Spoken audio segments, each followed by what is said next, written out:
Howdy everyone, let's talk about SamSho.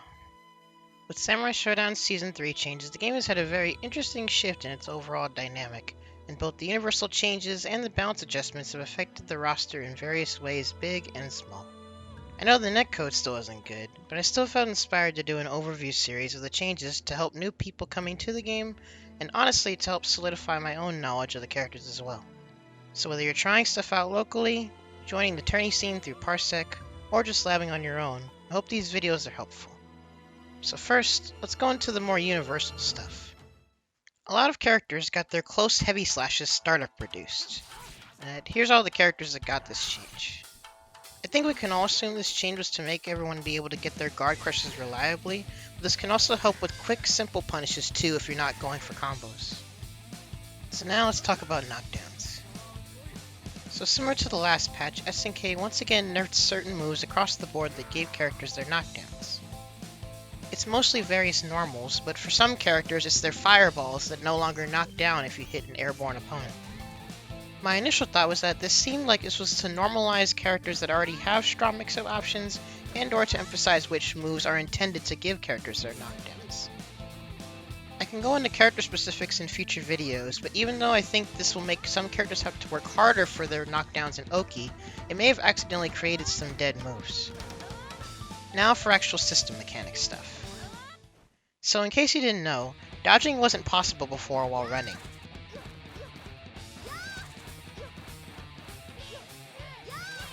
Now if you do the input while running, it actually does work. This gives everyone a running dodge, just like in Grand Blue, for example. I imagine this can make it easier to approach against zoning, or to avoid certain special moves on reaction if you're stuck in a dash. Another thing about the running, this game actually stops you automatically when you get in proximity with your opponent, unless it's on their wake up. Now, they reduce the proximity that your run is forced to stop, which I think helps with using dash moves up close. I've already seen people saying how it's going to make some of their dash confirms easier. In the last season, the frame data for stance breaks actually varied from character to character.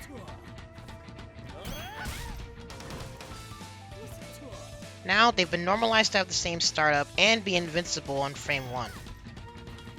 This will give all characters a more consistent answer to multi-hit moves. Keep in mind though, this still can lose to multi-hit moves that are really active.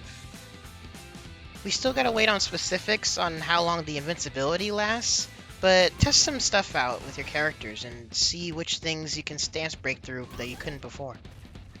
Before this patch, a real scary factor of losing your weapon in this game was being able to run to the other side of the screen and lock your opponent away from getting their weapon back. You'd usually hear this be referred to as a weapon kill. For the majority of the cast, this was pretty much GG's, since only a handful of characters still have access to a good amount of their special moves while weaponless. Now though, if you hug the edge of the screen, you can still pick up your weapon.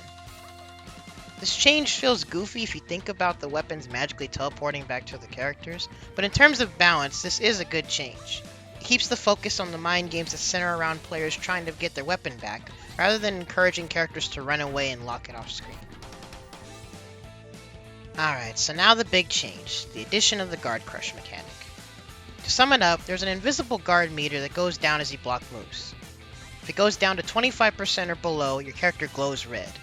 When you're in this state, if the opponent hits you with the heavy slash, you're guard crushed, putting you in quite a lot of stun.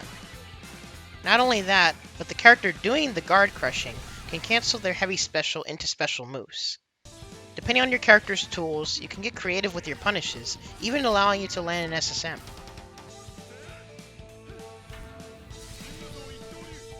Make sure you use Just Defend, or Instant Block, against moves to prevent Guard Crush. Prior to getting in this glowing state, Just Defending can prevent guard damage, but it doesn't reduce the guard damage you've taken so far. I guess your guard meter regenerates passively? We'll have to see if people figure out how fast it comes back. Overall, it seems SNK felt compelled to make this game less defensive. At first I was worried they'd ruin the spirit of SamSho's more methodical play, but with the buffs for the defensive mechanics, along with their continued adjustment of knockdowns, it somewhat balances out, I guess. So far it seems like characters that have strong, safe pressure, or characters that can freely lock the opponent and block stun will greatly benefit from the guard crush system, and using Just Defend will be even more important now than it already was. We'll have to see how the game evolves over time, but I think this will make an already intense game have some even more intense interactions. Thanks for watching. Hope you check out the next one. Thanks for watching. Hope you had a chill time. If you like me, be sure to subscribe. If you want more to see, check out what's next to the chibi. Tourney footage, art stuff, gaming streams, maybe eventually guides or other things, we'll see. You can also check out my social media as well as links to anything else that I may have mentioned in the description. That's all for now. Laters.